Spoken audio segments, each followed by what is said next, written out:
In life in general, a lot of young dudes and young girls so desperate to go along with the crowd, to do this, you've got to wear this, you've got to drink this, you got to smoke this in order to get um to feel accepted, now you're in the clique. Guess what? With Christ, there's real hope. With Christ, guess what? He's going to give you his Holy Spirit when you receive him to walk right up to these friend groups and to be like, hey, you think you're the gatekeepers to this whole clique. Guess what? I don't need your approval. Matter of fact, I'm gonna start I'm my own friend group if you're not gonna accept me. This ain't Mean Girls 2026. This ain't and Mean Guys 2026 acting like mean girls, acting like girls. Like you're gonna act right or you're just gonna get left in the dust because guess what? As a Christian, you're going to become the leader because of the Holy Spirit within you is a leader. It's the Spirit of Jesus. He walked with 12 dudes and he ate and he walked around town. He prayed with them and he led them. So it's all about leadership.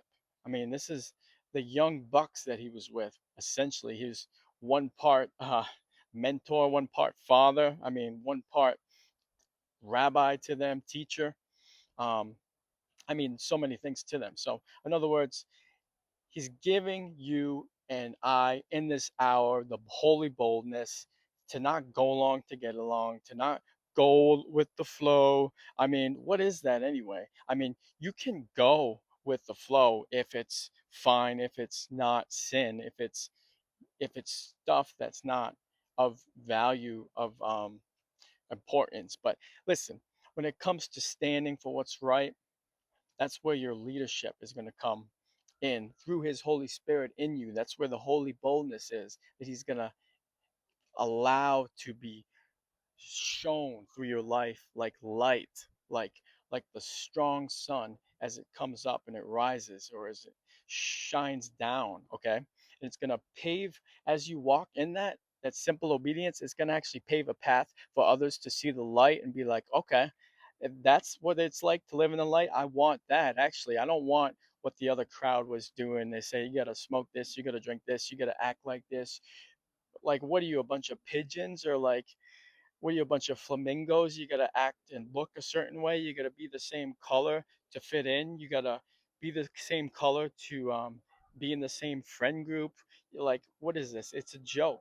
And that's why so many young men and women these days struggle sincerely and have depression and anxiety and lack of hope because they think that, if I'm not accepted by this person who I held in such high esteem, then what is my life? And I say, and I speak to you, listen, your life is of more value than a sparrow that the Father watches over and is aware of its every movement and feeds it without it asking. Okay. Your life is of far more value than that sparrow. So, guess what? You don't have to go along to get along.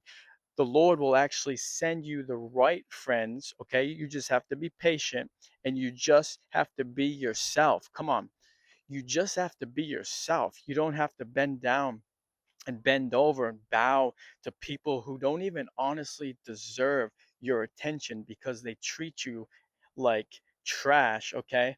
I don't know your story, and I'm not speaking from my own experience.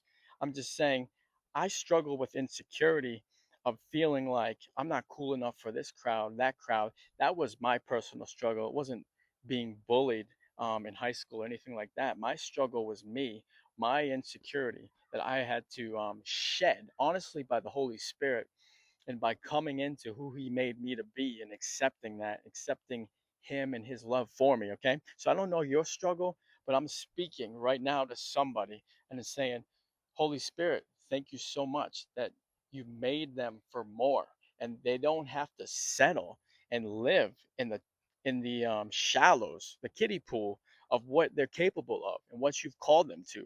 All right.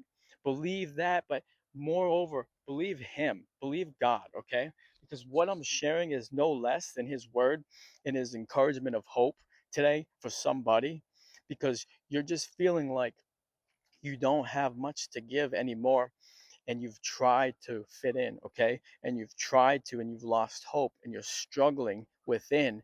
And yet, oh boy, how great a thing it is to know that you're not alone, and that somebody knows, okay, that just because you wear a smile doesn't mean you don't struggle. Okay, just because you smile at other people doesn't mean there's not a battle deep within raging, that you really are crying out for the Father. And I'm here to say he hears you and he sees you and understands you, okay? And he doesn't just understand you like some therapeutic approach, like this day and age we need to just understand. No, no, no, he's gonna heal you. Okay, he's gonna heal you, because it's not just given a band-aid so that you feel understood and seen.